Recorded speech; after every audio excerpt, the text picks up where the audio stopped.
তুমি যে দুশ্চিন্তা করতে করতে শুকিয়ে গেছো, খাবারের রুচি হারিয়ে ফেলেছ, নির্গুম রাত কাটাতে কাটাতে একেবারে ক্লান্ত হয়ে গেছো। এই যে নির্গুম রাত কাটানো, ক্লান্ত হয়ে যাওয়া, দুশ্চিন্তা করা, এগুলো আদৌ তোমার কোনো উপকারে আসছে?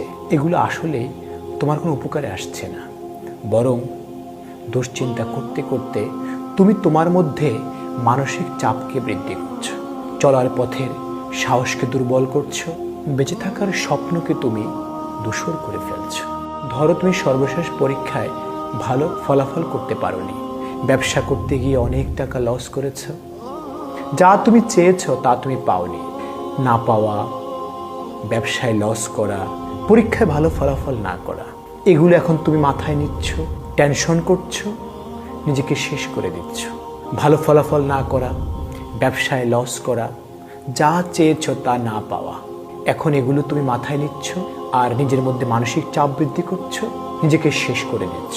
আসলে আমরা চাইলে আমাদের অতীতকে পরিবর্তন করতে পারি না। পৃথিবীর কোনো মানুষের কাছেই জাদুর কাঠি নেই যার মাধ্যমে সে চাইলে অতীতকে পরিবর্তন করতে পারে। কিন্তু তুমি চাইলে বর্তমানকে পুঁজি করে ভবিষ্যৎকে আলোকিত করতে পারো। আমরা কেউই আমাদের অতীতকে পরিবর্তন করতে পারবো না।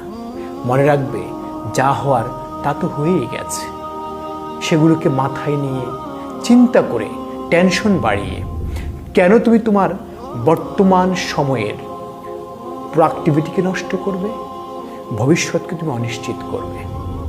আমি বলি কি জানো, আমার, তোমার, আমাদের প্রত্যেকের ভবিষ্যৎকে সুন্দর করার জন্য বর্তমানকে গুছিয়ে সঠিকভাবে কাজে লাগানো দরকার।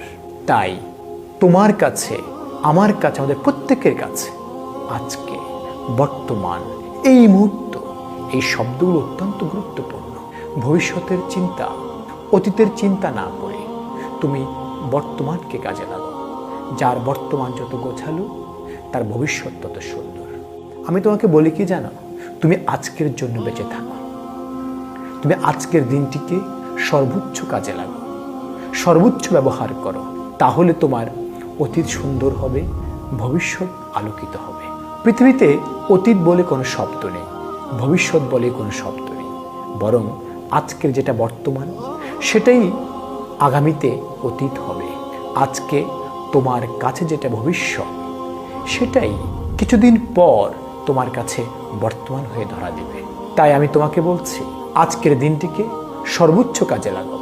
অবশ্যই তুমি সফল হবে ইনশাআল্লাহ।